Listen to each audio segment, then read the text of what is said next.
Good morning class.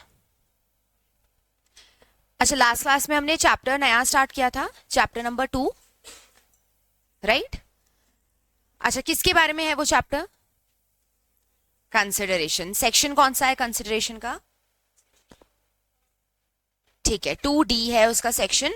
And definition किसी को याद है क्या? हमने क्या पढ़ी थी? जो कल हमने 2D के हिसाब से डेफिनेशन पढ़ी थी वो।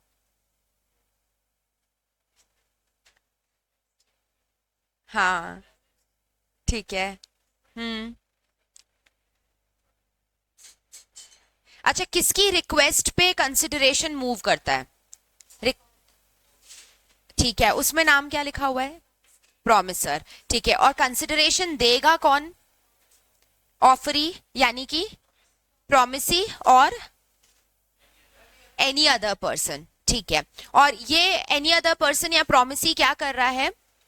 या तो कोई एक्ट उसने कर लिया है या एब्सटेन्ड कर लिया है ना, या फिर वो अभी कर रहा है, एब्सटेन कर रहा है ना, या फिर उसने प्रॉमिस किया है फ्यूचर में करने का या प्रॉमिस किया है फ्यूचर में एब्सटेन करने का। ओके, तो इस तरीके के एक्ट, एब्सटेनेंस और प्रॉमिस क्या कहलाते हैं? कंसिडरेशन कहलाते हैं। ठीक है, तो ऐसा हमने कल कंसिडरेशन का डेफिनेशन पढ़ा था। उसके बाद और क्या पढ़ा हमने? फिर लीगल रूल्स स्टार्ट किए थे। लीगल रूल्स के अंदर हमने पहला रूल क्या देखा था? ओके, तो must be at the desire of promiser. Promiser की मर्जी से ही मूव करना चाहिए। अगर वो प्रॉमिसर की मर्जी से मूव नहीं कर रहा है तो फिर वो कंसिडरेशन क्या कहलाएगा? वॉइड कहलाएगा ना। हमने इसमें केस का नाम देखा था, क्या था? ठीक है, दुर्गादास वर्सेस बलदेव, ये केस हमने देखा था। इसके अंदर क्या हो रहा था? हमने डिफेंडेंट और प्लेंटिफ ऐसे करके हमने चार्ट बनाया था। तो वो जो डिफेंडेंट है उसको प्रॉमिस किया गया था, प्लेंटिफ ने, डिफेंडेंट ने प्लेंटिफ को प्रॉमिस किया था कि मैं क्या करके दूंगा आपको, इस मार्केट में जो भी सेल्स वगैरह हो रही है उसके ऊपर कमीशन मैं आपको पे करूंगा।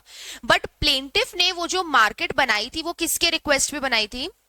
कलेक्टर के रिक्वेस्ट पे बनाई थी। तो कहने का मतलब ये कि प्लेंटिफ को कंसिडरेशन किससे मिलना चाहिए था मार्केट बनाने का? कलेक्टर से मिलना चाहिए था। अच्छा, फिर बाद में अगर वो कमीशन के लिए प्रॉमिस कर भी रहा है डिफेंडेंट, तो क्या वो कंसिडरेशन देने के लिए लायबल है प्लेंटिफ को? नहीं है लायबल। क्यों नहीं है? क्योंकि प्लेंटिफ की तरफ से पहली बात तो उसको कोई कंसिडरेशन नहीं मिला। दूसरी चीज, हम रिक्वेस्ट की बात करें तो रिक्वेस्ट यहाँ पे प्लेंटिफ ने करा था क्या? मतलब डिफेंडेंट ने उसको करा था क्या कि तुम मेरे लिए मार्केट बना करके दो? नहीं। तो इसीलिए यहाँ पे प्रॉमिसर कौन था? डिफेंडेंट है प्रॉमिसर। ठीक है, क्योंकि वो प्रॉमिस कर रहा है कि मैं तुम्हें कमीशन पे करूंगा। बट देन हमने देखा कि भाई मार्केट तो उसकी रिक्वेस्ट पे बनाई नहीं गई थी। मार्केट तो किसकी रिक्वेस्ट पे बनाई थी? कलेक्टर की रिक्वेस्ट पे बनाई थी, ऐसा। ठीक है, तो ये हमने केस कल देखा जहां पे हमने देखा कि अगर कोई और पार्टी रिक्वेस्ट कर रही है और कंसिडरेशन कोई और पे कर रहा है तो दैट इज इनवैलिड, वॉइड है वो चीज। हाँ? अच्छा, अब इसमें हमें सेकेंड रूल लिखना है, वो लिखो। एक सेकेंड।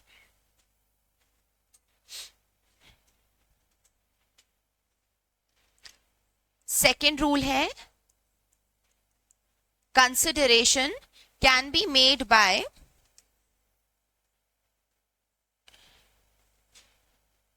या ऐसे लिखो, कंसिडरेशन में मूव फ्रॉम प्रोमिसी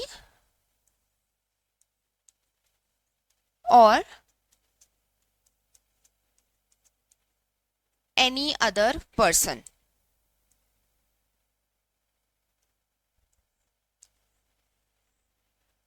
कंसिडरेशन में मूव फ्रॉम प्रोमिसी और any other person.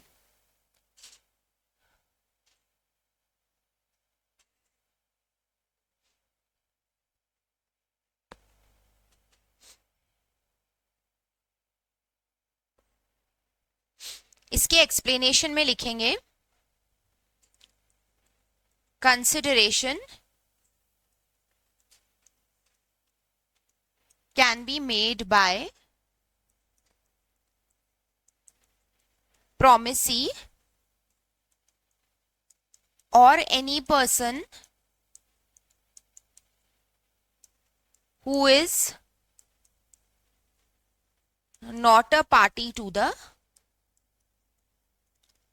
contract, who is not a party to the contract.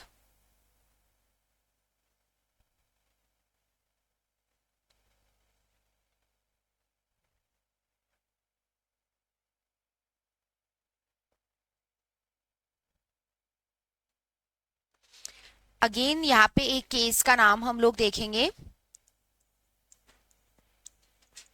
That is Chinnaiah versus Ramaiah.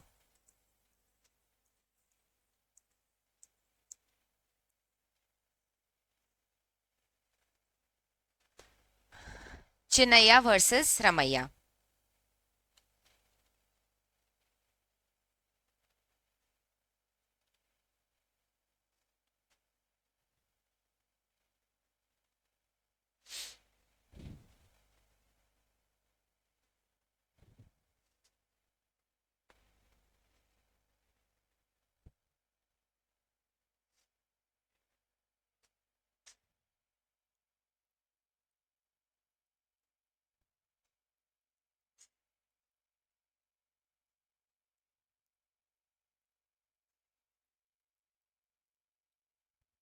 ठीक है, अब इसकी स्टोरी सुनना, इसके अंदर क्या हुआ था। एक है ना ओल्ड लेडी थी ना, अब वो लेडी क्या करी, इसने अपनी कुछ प्रॉपर्टीज थी वो गिफ्ट करी थी अपनी डॉटर को। ओके, इसने अपनी कुछ प्रॉपर्टीज गिफ्ट करी खुद की डॉटर को। ओके, अब जाहिर सी बात है गिफ्ट कर रही है प्लस अपनी ही डॉटर को दे रही है, तो वो डॉटर से कुछ भी कंसिडरेशन नहीं लेगी बदले में ना, कुछ भी पैसे नहीं लेगी बदले में। अब क्या होता है यहाँ पे कि डॉटर को बस ये एक प्रॉमिस करने के लिए कहती है कि जब तक मैं जिंदा हूं तब तक तो ठीक है, मेरे मरने के बाद जो मेरा भाई है, यानी इस लेडी का भाई उस डॉटर का क्या हुआ, मामा हो गए, है ना। तो ये कहती है कि मैं जब तक जिंदा हूं ना तब तक तो उसके एक्सपेंसेस मैं, मतलब उसका जो भी खर्चा है ना वो मैं उठा लूंगी, लेकिन मेरे मरने के बाद तुम्हारे मामा का खर्चा जो है वो तुम्हें उठाना पड़ेगा। तो तुम बस मुझे इतना प्रॉमिस कर दो, बदले में मेरी सारी प्रॉपर्टीज तुम ले लो चाहे। ठीक है, तो इसने प्रॉपर्टीज देने के बदले सामने वाले से क्या लिया, एक प्रॉमिस लिया। प्रॉमिस की फ्यूचर में जब इस लेडी की डेथ हो जाती है तो इसके ब्रदर के एक्सपेंसेस कौन लेगा, डॉटर जो है वो बेयर करेगी। अब क्या होता है, ये लेडी गई और उसके बाद पीछे से कौन देख रहा है कि मैं खर्चा दे रही हूं नहीं दे रही हूं, है ना। वो ऊपर से तो मेरे को बोलेंगी नहीं देने के लिए। अब क्या होता है, ये मना कर देती है मामा को कि नहीं मैं आपको कोई भी पैसा नहीं दूंगी, कोई एक्सपेंसेस मैं आपके बेयर नहीं करूंगी। तो पहले तो प्रॉमिस कर लिया और बाद में उस प्रॉमिस को ब्रेक कर दिया। ठीक है, अब क्या होता है यहाँ पे मामा जो है क्या वो पैसे लेने के लिए एंटाइटल्ड है, ये क्वेश्चन है। नहीं। अच्छा पहले ये बताओ प्रॉमिसर कौन है और प्रॉमिसी कौन है। डॉटर है ना प्रॉमिसर, ठीक है चलो ये तो हमें क्लियर है कि ये क्या है, प्रॉमिसर है। कौन से वाले प्रॉमिस की हम बात कर रहे हैं, वो जो लिविंग एक्सपेंसेस बियर करने वाला प्रॉमिस था ना, वो प्रॉमिस ये डॉटर कर रही है, तो इसलिए ये प्रॉमिसर हो गई। और उस हिसाब से हम देखें तो ये लेडी क्या है हमारे लिए, प्रॉमिस सी है। ओके, अच्छा अब हमने ऊपर वाले रूल के हिसाब से क्या देखा, कंसिडरेशन कौन देगा, प्रॉमिसी या फिर एनी अदर पर्सन। अच्छा एनी अदर पर्सन कौन है, ये देखो मैंने यहाँ पे लिखा है any person who is not a party to the contract. वो person party to the contract नहीं है, यानी कि उन दोनों के बीच में ऑफर एक्सेप्टेंस ये पूरा कॉन्ट्रैक्ट एंटर नहीं हुआ है, उसके अलावा कोई और तीसरा पर्सन है। तो यहाँ पे इसका मामा थर्ड पर्सन ही हो गया। ठीक है, तो ऐसी सिचुएशन में अगर ये डॉटर मना कर देती है लिविंग एक्सपेंसेस पे करने के लिए, तो क्या मामा इसको स्यू कर सकता है, क्या ये कंसिडरेशन ले सकता है।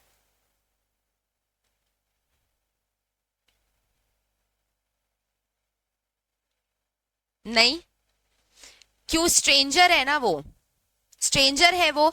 ऊपर क्या बोल रहा है रूल कि कंसिडरेशन में मूव फ्रॉम या तो पार्टी टू द कॉन्ट्रैक्ट या फिर any other person who is not a party to the contract. तो यहाँ पे जो इस लेडी का जो ब्रदर है वो थर्ड पार्टी नहीं हो गया। थर्ड पार्टी होने के नाते डोंट यू थिंक कि अगर वो लिविंग एक्सपेंसेस इसको दे रही है और बदले में इस ब्रदर से भले ही उसको कुछ नहीं मिल रहा है लेकिन मम्मी से तो मिल गया था ना, उससे तो मिल गया था ना। तो आपको कंसिडरेशन या इससे मिले या इससे मिले, क्या फर्क पड़ता है? फर्क तो नहीं पड़ता कुछ भी। कंसिडरेशन किससे मूव कर चुका है? ऑलरेडी इस लेडी से मूव कर चुका है। तो ऐसे में अगर आपको थर्ड पार्टी को कोई बेनिफिट्स देने भी पड़ रहे हैं, कोई पैसा भी देना पड़ रहा है, तो भी वो चलेगा। ओके, यहाँ पे ये मामा जी इसको स्यू कर सकते हैं। एंड कोर्ट ने भी यही ऑर्डर्स दिया था कि डॉटर लाइबल है ये अमाउंट पे करने के लिए। वाई? बिकॉज ये ऐसा नहीं बोल सकते कि मामा जी ने आपने मेरे लिए क्या किया जो मैं आपके लिए ये खर्चा उठाऊं। ठीक है, तो भले ही उसने कुछ नहीं किया, लेकिन इसकी मम्मी तो बदले में प्रॉपर्टीज गिफ्ट करके गई थी ना इसको। किसी और से ही सही, आपको प्रॉपर्टीज मिली तो है ना, भले ही आपको इससे नहीं मिली है, मम्मी से तो मिल चुकी थी ना ऑलरेडी। इसीलिए तो इट वाज हेल्ड कि ये जो डॉटर है वो क्या हो जाएगी, यहाँ पे लाइबल हो जाएगी पेमेंट करने के लिए। ऐसा जजमेंट आया था। ओके, कुछ डाउट हो तो बताओ स्टोरी में।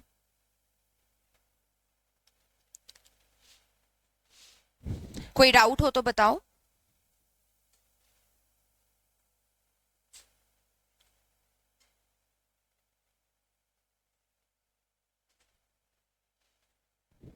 Any doubt? क्लियर है एकदम? क्या हुआ?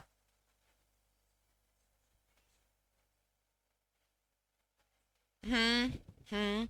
लेकिन है ना, यहाँ पे तुम ये देखो कि प्रॉमिस जो हो रहा है वो किस चीज को लेकर के हो रहा है? प्रॉपर्टी को लेकर के है, लिविंग एक्सपेंसेस बेयर करने को लेकर के है। तो ऐसा सोशल अग्रीमेंट रिलेशंस को देख के नहीं किया जाता है। सोशल अग्रीमेंट क्या होता है? जैसे सपोज करो आज मैं तुम्हें प्रॉमिस करती हूँ कि तुम्हें मूवी पे लेके जाऊंगी, और बाद में मैं नहीं लेके जाती हूँ। यहाँ पे intentions to create legal relation नहीं है ना। अगर मैं नहीं लेके गई तो तुम मुझे स्यू कर लोगी क्या? नहीं। बट ऑल दो अब यहाँ पे कोई रिलेशन नहीं है हमारा, मैं तो वैसे ही तुम्हें प्रॉमिस करी थी कि ठीक है आज सारे बच्चों को लेके चलेंगे, लेकिन नहीं लेके गई मैं तो फिर स्यू थोड़ी करेंगे। सोशल अग्रीमेंट्स ये होते हैं, they are not dependent upon any relation. नहीं, वो तो आपके जनरल वैसे डे टू डे वाली जो चीजें होती है ना वो होती हैं। अच्छा, यहाँ पे लीगल रिलेशंस क्रिएट करने का वो है। कैसे पता लगता है? दोनों के बीच में कॉन्ट्रैक्ट एंटर हुआ था, इसने प्रॉपर्टीज इसके नाम करी ना, तो बदले में डॉटर ने रिटन डॉक्यूमेंट पे लिए लिख के दिया था कि मैं मामा के एक्सपेंसेस बेयर करूंगी, ऐसा। ठीक है, एक बार इसका चार्ट बनाओ, फिर कोई डाउट्स आए तो बताना।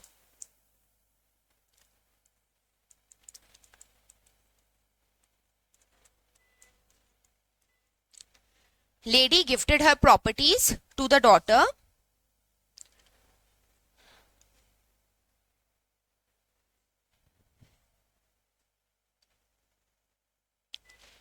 and daughter ने in return, इसमें सोचो किसने किसके ऊपर केस फाइल किया होगा? मामा ने केस फाइल किया होगा उसके ऊपर, है ना। क्यों? क्योंकि इसने प्रॉमिस करके बाद में पैसा पे करने के लिए मना कर दिया। तो चिन्नैया और वो रमैया है। ठीक है, बट तुम लोग है ना इतना दिमाग भले ही मत लगाओ, तुम तो है ना लेडी और डॉटर ऐसा लिख दिया करो। इवन तुम ए और बी भी लिख के आते हो ना उसके अंदर तो भी चलेगा, क्योंकि है ना इतना इतना ध्यान से अंदर तक डिटेल में ना एडवोकेट्स पढ़ते हैं। अब हम तो सीए बनने वाले हैं, एडवोकेट बनना नहीं हमें, तो इसलिए हम लोग केस स्टडीज के अंदर पार्टीज के नाम नहीं भी लिखेंगे ना तो भी चलेगा। अगर तुम्हें लर्न रह रहा है तो बहुत बढ़िया, नहीं तो तुम ए और बी लिख के भी आ जाते हो तो भी चलेगा।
ये हेल्ड करके हम जो लिखते हैं उसका मतलब क्या होता है? हेल्ड करके जो लिखते हैं इसका मतलब क्या होता है? जजमेंट है, कोर्ट का जजमेंट है।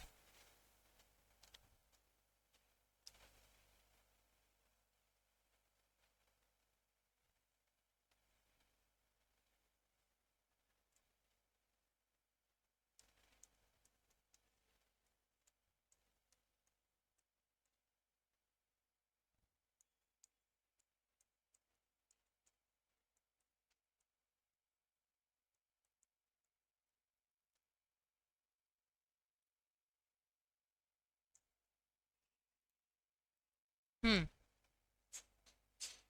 गेट बंद कर दो ना।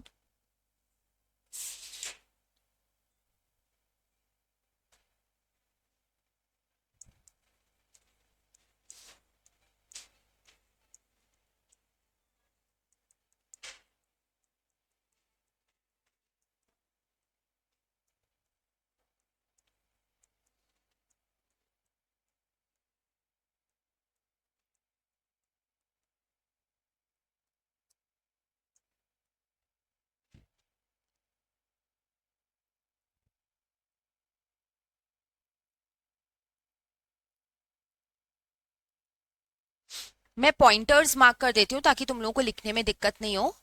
सबसे पहले इसने प्रॉपर्टीज को गिफ्ट करी, इसने प्रॉमिस किया, बाद में उस प्रॉमिस को ब्रेक कर दिया, एंड फाइनली फिर केस फाइल हुआ तो कोर्ट का ये जजमेंट आया इस पे।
ठीक है, डन, नोटेड। तो ये केस हो गया हमारा चिन्नैया वर्सेस रमैया। इसके फैक्ट समझ में आ गए? आप कोई डाउट इस स्टोरी में? ठीक है। कौन से पॉइंट के अंदर हमने ये केस पढ़ा है? अच्छा, इंडेक्स बना रहे हो क्या तुम लोग? इसके केसेस के इंडेक्स बना रहे हो? अच्छा, कितने केसेस पढ़ लिए हमने पूरे कॉन्ट्रैक्ट एक्ट में? 5 केसेस पढ़ लिए। ठीक है, पहला पहला कौन सा पढ़ा था? ठीक है, सेकंड?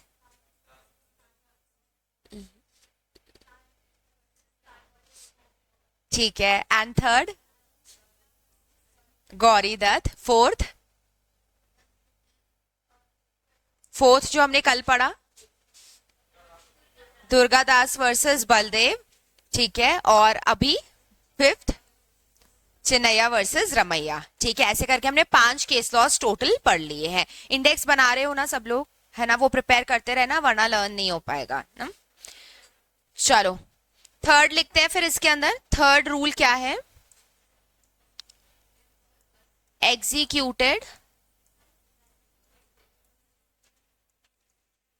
और एग्जीक्यूटरी।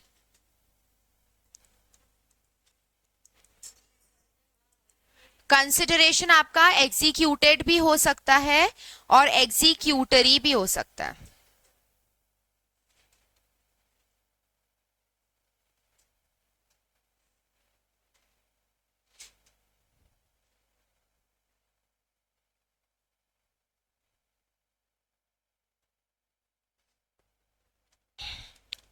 अब एग्जीक्यूटेड में क्या होता है? Obligation has been performed and executory. वैसे हमने ये टाइप ऑफ कॉन्ट्रैक्ट्स में भी पढ़ा था ना, एग्जीक्यूटेड एग्जीक्यूटरी, बस वो ही है। और यहां पे obligations performed either by one party, obligations to be performed लिखो, to be performed in future either by one party or by both parties. मतलब हो सकता है कि एक पार्टी ने प्रॉमिस किया हो और दूसरी पार्टी परफॉर्म कर चुकी हो, या फिर दोनों ही पार्टीज की तरफ से वो फ्यूचर में परफॉर्म करना पेंडिंग रह गया हो। याद है मैंने वो केक वाला एग्जांपल दिया था एक, जब हमने कॉन्ट्रैक्ट वाला वो देखा था, एग्जैक्टली सेम यहाँ पे आएगा।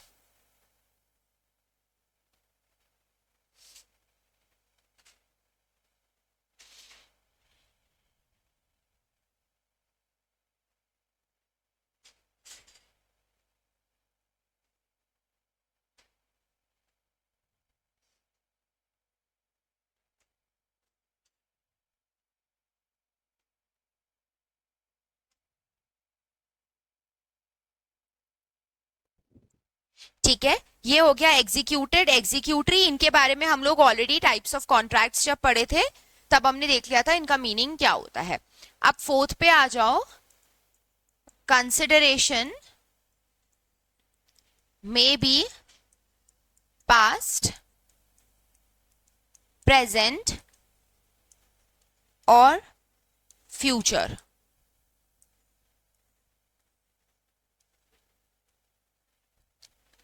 कंसिडरेशन में बी पास्ट, प्रेजेंट और फ्यूचर।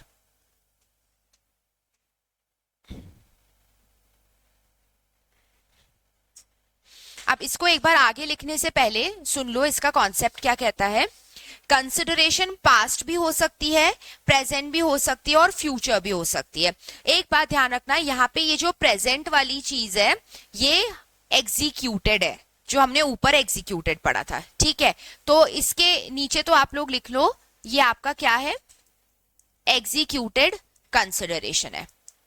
ठीक है, और कुछ भी एक्सप्लेनेशन इसमें नहीं लिखना है, बस ऐसे लिख लेना, consideration can be in present which is executed consideration and it can be in future which means executory consideration. बस ऐसा एक लाइन उसका बना देना तुम लोग। ओके, फ्यूचर वाला कौन सा हो गया फिर, एग्जीक्यूटरी हो गया, जो हमने ऊपर पढ़ा था। बट देन अब तुम कहोगे कि एग्जीक्यूटेड वर्ड को बोल के पढ़ के ऐसा लग रहा है कि वो तो पास्ट वाली चीज है, तो आपने उसको प्रेजेंट में क्यों लिखा है, पास्ट के लिए क्यों नहीं लिखा ना। अब ध्यान से सुनना, कंसिडरेशन के केस में एग्जीक्यूटेड कंसिडरेशन अलग चीज होती है एंड पास्ट कंसिडरेशन अलग चीज होती है। ओके, पास्ट कंसिडरेशन एकदम ही अलग टॉपिक है। अब इस टॉपिक का क्या मतलब है मैं इसको भी एक एग्जांपल से ही बताती हूं। हम लोग यहाँ पे ये पास्ट कंसिडरेशन जो है ना ये देखेंगे। ये टॉपिक मेन तुम्हें डिटेल में यहाँ पे एक्सप्लेन करना है। अब इसका मतलब क्या होता है, इसका भी एग्जाम्पल सुनो। एक है ना बहुत ओल्ड लेडी थी और ये घर में अकेली रहती थी, इनके कोई बच्चे नहीं थे, कोई कुछ भी नहीं था, बस एक केयर टेकर थी घर में, और केयर टेकर भी आती अपने टाइम से अपना काम करके चली जाती। ठीक है, अब एक दिन क्या हुआ, ये ओल्ड लेडी बहुत ज्यादा बीमार हो जाती है और हॉस्पिटल में एडमिट हो जाती है। जब वो हॉस्पिटल में एडमिट हो गई तो इसकी जो सर्वेंट थी ना उसको इस पे बहुत ही दया आई और उसने इसकी सेवा करी, मतलब इसको खाना खिलाना, मतलब जो उसका रूटीन काम था ना वो उसके अलावा भी बहुत सारा काम इसके लिए कर रही थी, जैसे खाना वाना बना के दे रही थी इसको, दवाइयां देना, हॉस्पिटल में इसका पूरा ध्यान रखना, वो सब कुछ उसने किया। ऐसा करने के बाद क्या होता है ना, ये लेडी ठीक होकर के घर आ जाती है। अब ठीक होकर घर आई तो ये उसके सर्वेंट के सर्विसेज से बहुत खुश हो गई, इंप्रेस हो गई। इंप्रेस होकर के इसने बाद में उसको प्रॉमिस किया कि एक काम करूंगी मैं, इस महीने का जो तुम्हें सैलरी पे करूंगी ना उसमें तुम्हें 5,000 रुपए मैं एक्स्ट्रा दे दूंगी, क्योंकि तुमने इतना ध्यान रखा इतने दिन तक मेरा ना, और उस वजह से मैं ठीक होके आ गई। अब ये जो प्रॉमिस उसने किया है ना, क्या वो फ्यूचर में चल के इस प्रॉमिस से मुकर सकती है क्या, कि तूने मेरे लिए क्या किया है जो मैं तुझे 5,000 रुपए दे दूं? ऐसे बोल सकती है क्या ये? नहीं बोल सकती। बोल सकती है, क्यों?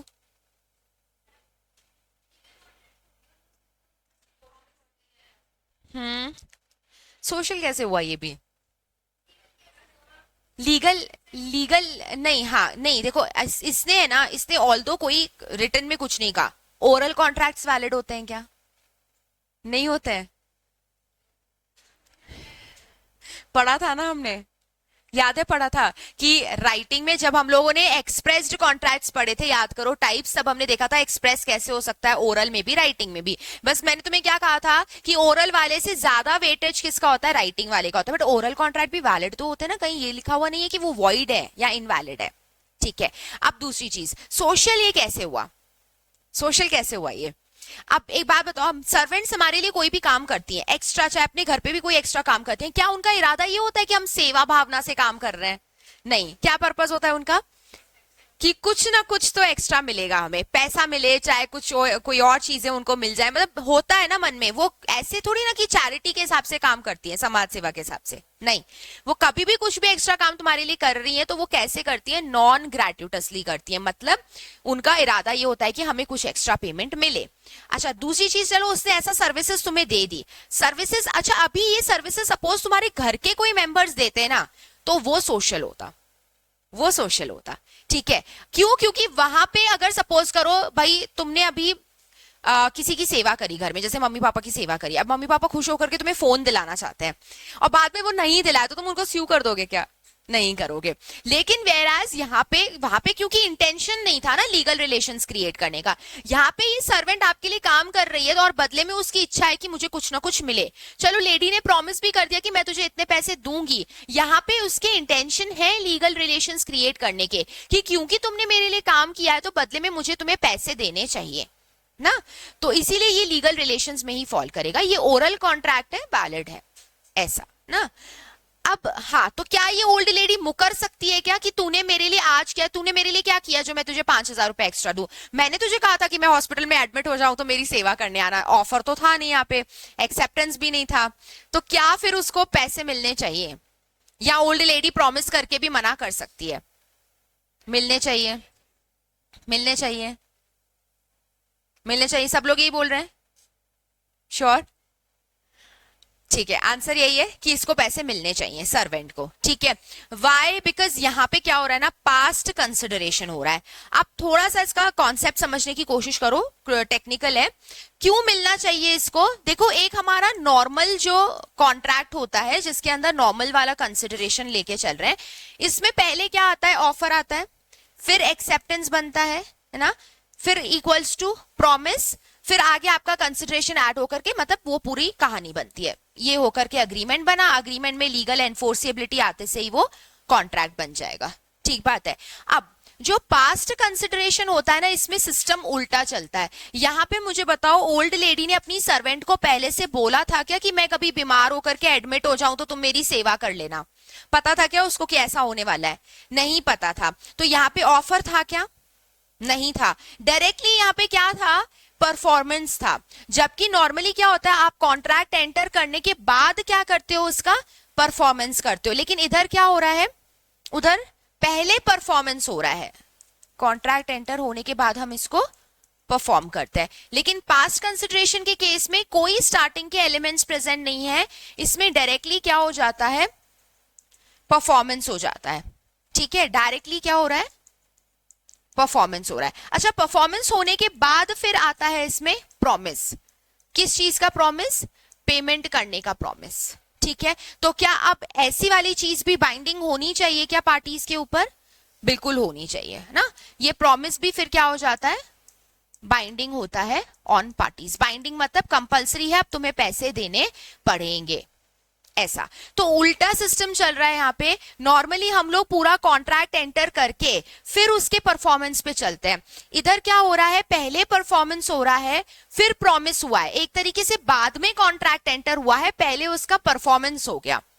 फाइन। एंड ऐसा अगर सिचुएशन क्रिएट हो रहा है तो भी ये क्या बन जाएगा, बाइंडिंग बन जाएगा पार्टीज के ऊपर। ये ध्यान रखना, it is still binding on the parties. और इसका बेस्ट एग्जाम्पल वही है जो मैंने ओल्ड लेडी वाला तुम्हें बताया है। ठीक है, ये पूरी कहानी क्लियर है। This is called doctrine of past consideration. ये पास्ट कंसिडरेशन है। ठीक है, तुम इसके अंदर डॉक्ट्राइन के नाम से भी इसको लिख सकते हो, डॉक्ट्राइन ऑफ पास्ट कंसिडरेशन। मैं एग्जाम्पल ड्रॉ कर रही हूं, वो लिख लेना इसमें।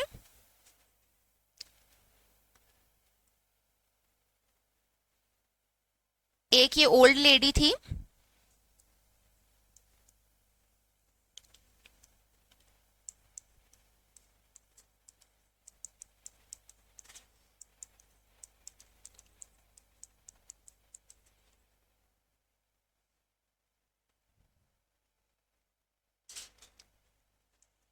admitted into hospital.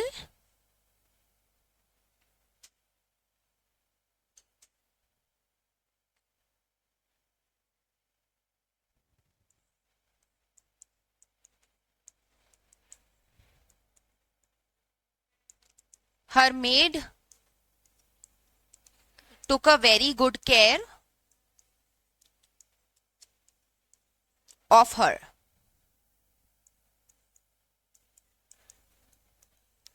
After returning, she promised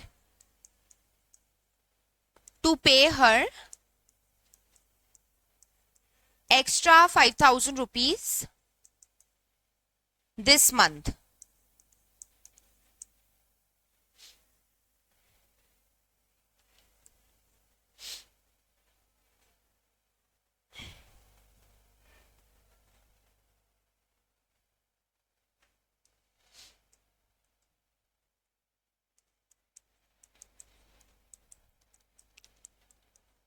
This is called as past consideration, and maid can sue to recover this amount.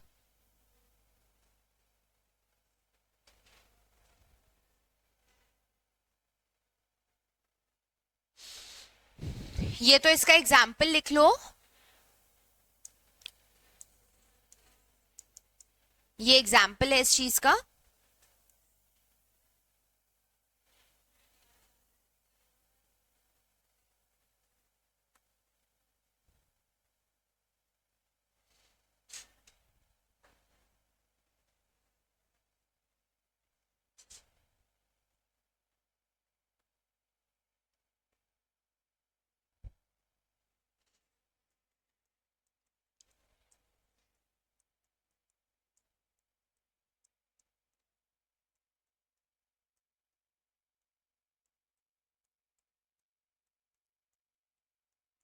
If any act has been performed in past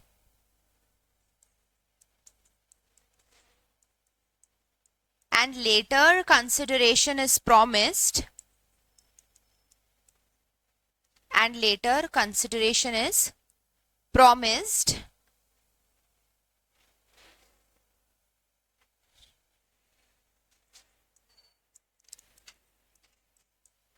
against such act,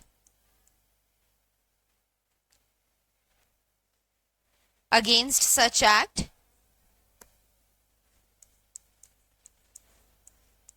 then such past performance is deemed as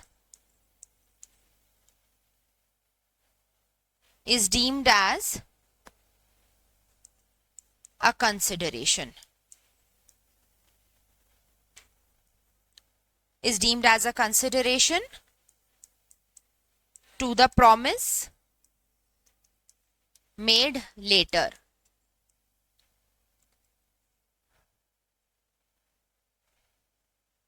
अभी ये जो चीज मैंने यहाँ पे लिखी है, ये इस चीज का मीनिंग लिखा है. इफ यू वांट ऐसे एरो करके इसको लिख लो. पहले एग्जाम्पल समझाया है मैंने, फिर मैं इसका मीनिंग लिखवा रही हूं. ठीक है, तुम लोग एग्जाम्पल में क्या करोगे, सॉरी एग्जाम्स के अंदर क्या करोगे, पहले मीनिंग लिखोगे फिर एग्जाम्पल लिखोगे. ठीक है, क्या होता है ना, हम बाद में जब बुक्स उठा करके पढ़े तो हमें ये चीज समझ में आए, इसीलिए मैंने तुम्हें नोट्स में ऐसे उल्टा लिखवाया. बट एग्जाम में हमेशा हम पहले मीनिंग लिखेंगे फिर उसका एग्जाम्पल लिखेंगे.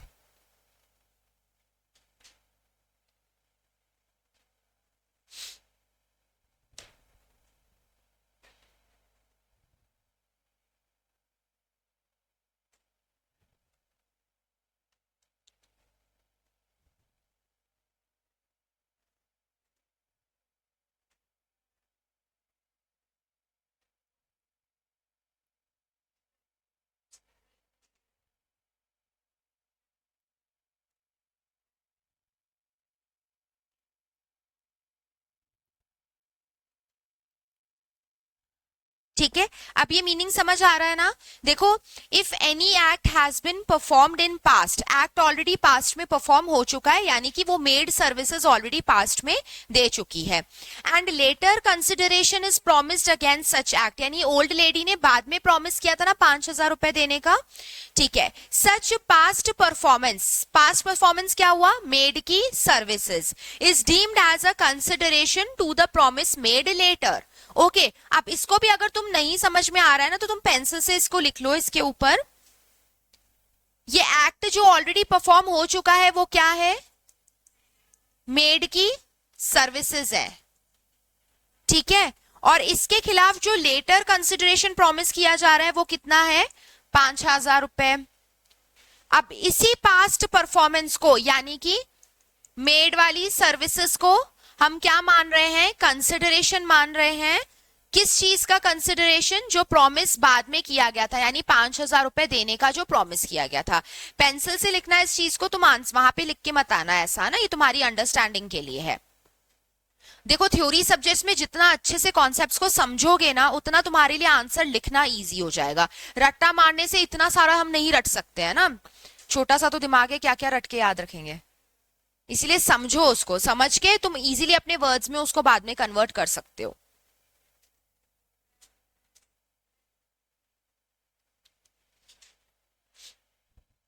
अच्छा, अभी तक हमने कितने एसेंशियल्स कर लिए? 4 हो गए। पहला कौन सा था? Must move from at the desire of promisor. पहला तो ये था, must move at desire of promisor. Second क्या था? Move from any other person. उसमें केस कौन सा पढ़ा हमने? चिनैया वर्सेस रमैया, ठीक है। थर्ड क्या है? फोर्थ, ठीक है, ओके फाइन। अभी लिखो, फिफ्थ आएगा ना अब? Consideration need not B adequate.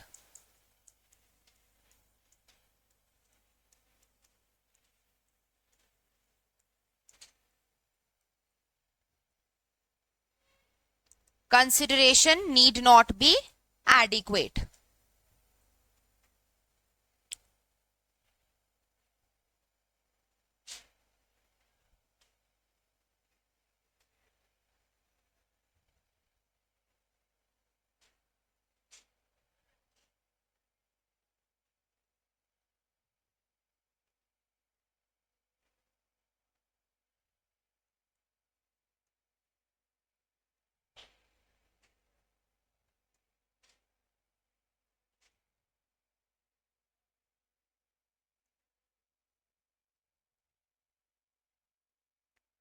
It need not be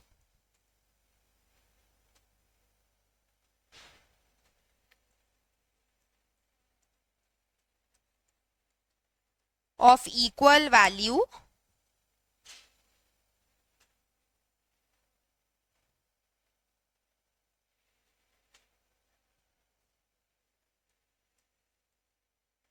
of what is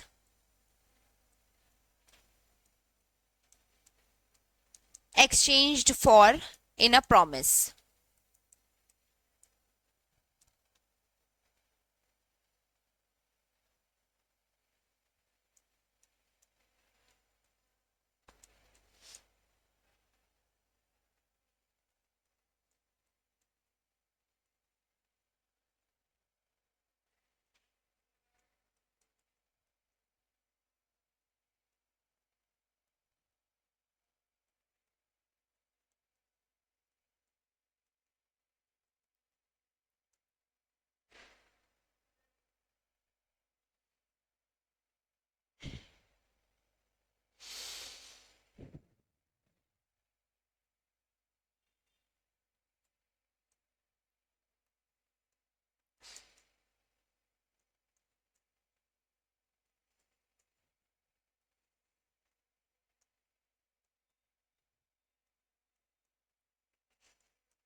ठीक है, ये पॉइंट अब इसमें क्या कह रहा है कि कंसिडरेशन जो है वो जरूरी नहीं है एडिक्वेट कंसिडरेशन हो। कहने का मतलब क्या, कि अगर मैं कोई चीज 10 लाख रुपए की तुम्हें ट्रांसफर कर रही हूं, अब मैंने उन 10 लाख रुपए के बदले अगर तुमसे 5 लाख रुपए लिए हैं ना, मतलब उस 10 लाख की प्रॉपर्टी के बदले मैं तुम्हें एक्चुअल में कितना पे करने के लिए बोल रही हूँ, सिर्फ 5 लाख बोल रही हूँ, तो भी क्या ये वैलिड कंसिडरेशन है?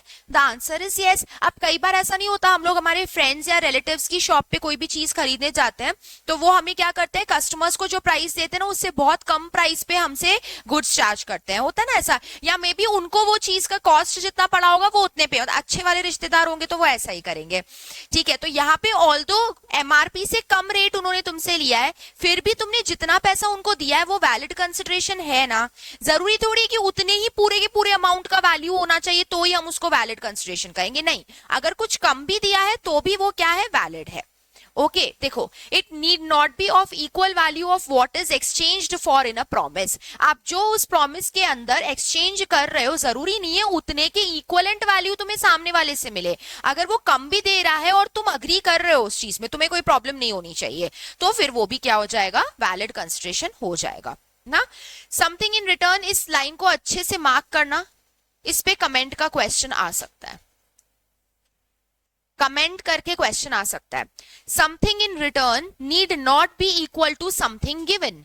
समथिंग गिवन क्या था, जैसे यहाँ पे प्रॉपर्टी दिया था 10 लाख रुपए का, ठीक है, तो जरूरी नहीं है कि 10 लाख की प्रॉपर्टी के बदले जो मुझे रिटर्न मिले वो 10 लाख रुपीज ही मिले। अगर सामने वाला मुझे 5 लाख ही दे पा रहा है तो it's okay, that is also valid consideration. ठीक है, तो अगर कम रेट भी मिल रहा है तो भी तुम उसको वॉइड नहीं बोलोगे, वैलिड ही बोलोगे, ऐसा। नेक्स्ट लिखो, कौन सा पॉइंट आएगा, consideration must be real.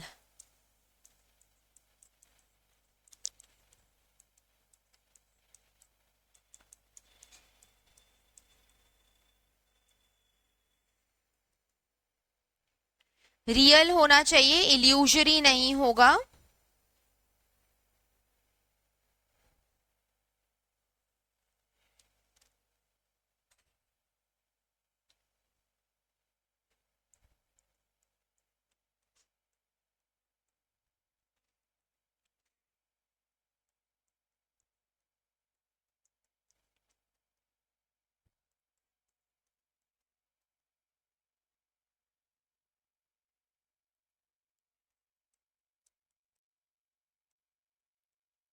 Legally या फिजिकली परफॉर्म करने के लायक होना चाहिए।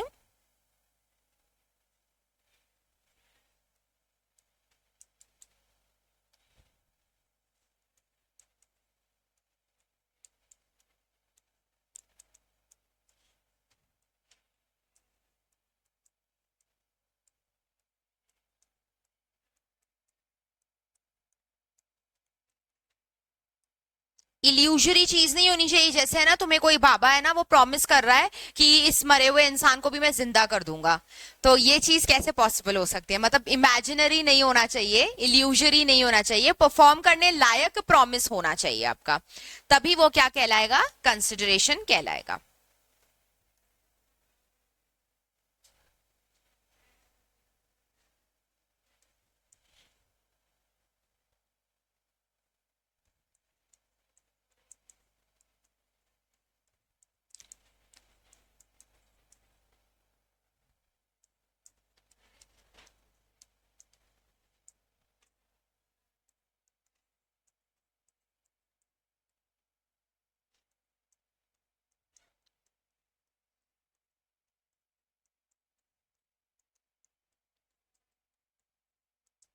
Consideration must not be unlawful, immoral, or opposed to public policy.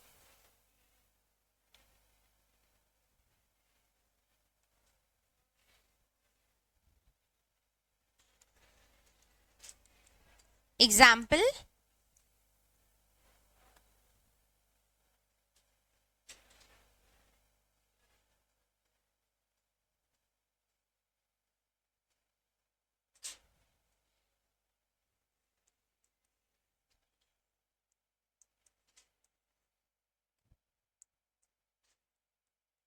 A promises B to get him a government job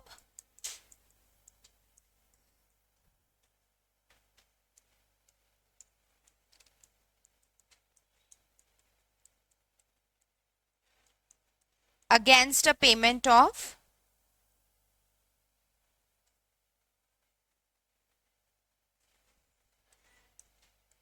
20 lakhs.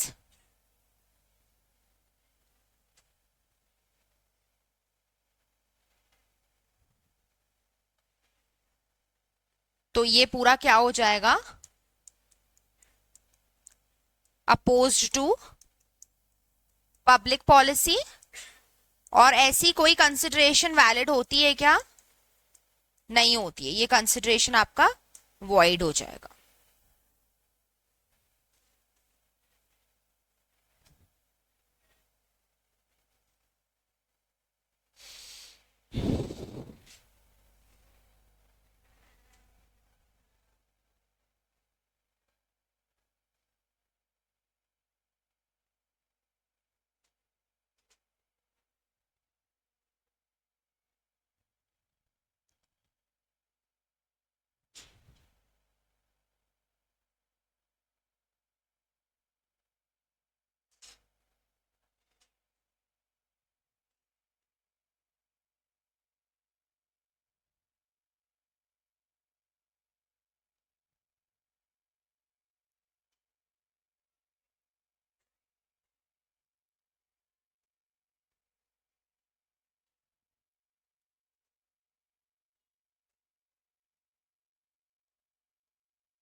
ठीक है, नोटेड। ये क्या बोल रहे हैं यहाँ पे कि कंसिडरेशन आपका कैसा नहीं होना चाहिए? अनलॉफुल नहीं होना चाहिए। अनलॉफुल का मतलब क्या हो जाएगा? इलीगल, है ना? इलीगल नहीं होना चाहिए। इमोरल मतलब हमारे मॉरल वैल्यूज जो होती हैं उसके अगेंस्ट नहीं होना चाहिए। एंड दूसरा, oppose to the public policy, public policy के खिलाफ नहीं होना चाहिए। ओके, अभी क्या अग्रीमेंट्स होते हैं which are against public policy, उनको हम लोग आगे पढ़ेंगे अभी। ठीक है, फिलहाल एग्जाम्पल से समझो। ए ने बी को प्रॉमिस किया कि मैं तुम्हें एक गवर्नमेंट जॉब दिला दूंगा, लेकिन उसके बदले तुम्हें मुझे रिश्वत देनी पड़ेगी। कितने अमाउंट की? 20 लाख रुपीस की। अब ये जो रिश्वत दे रहे हो ये वैलिड कंसिडरेशन है क्या? नहीं, ये क्या है? Oppose to the public policy है। देयरफॉर ये कंसिडरेशन क्या हो जाएगा? वॉइड हो जाएगा या इनवैलिड हो जाएगा।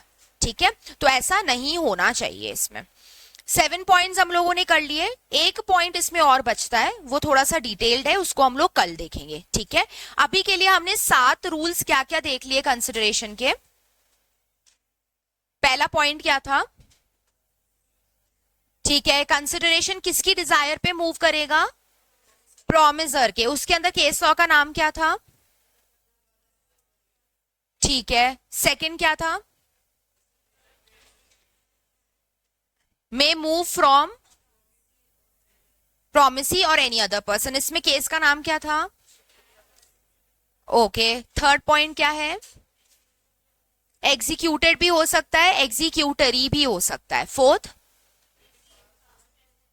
ठीक है, मेनली हमें इसके अंदर क्या समझाना है? पास्ट कंसिडरेशन समझाना है। फिफ्थ पॉइंट, एडिक्वेट होना जरूरी नहीं है उसका। Next, must not be unlawful, oppose to the public policy, immoral. और एक और बच गया, रियल होना चाहिए, इल्यूजरी नहीं होना चाहिए। ठीक है, जैसे वो किसी मरे हुए आदमी को जिंदा करना, ऐसा इस टाइप के नहीं होना चाहिए। ठीक है, बाद में बाकी का हम लोग कल कंटिन्यू करते हैं ना।